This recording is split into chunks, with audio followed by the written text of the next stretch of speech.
with a good amount of activity to keep that fermentation at a constant level. So I mean with very subtle changes.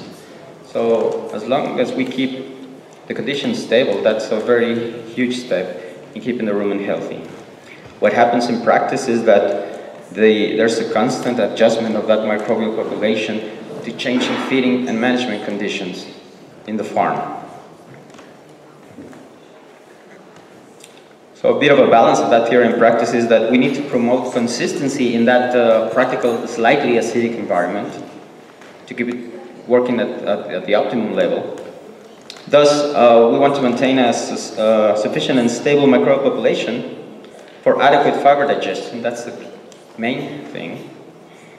And we also need to make sure that the rumen is not only producing the products of fermentation, but it is also able to absorb them to be able to do their job metabolically. So,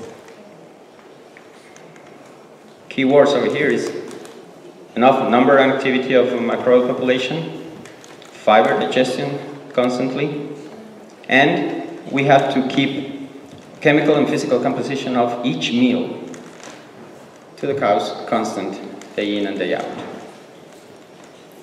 If we see this as a cycle that starts with the feeding, the substrate, I mean the components that are in the diet that gets into the rumen, produces the growth of some type of microbes because of the substrate that is present.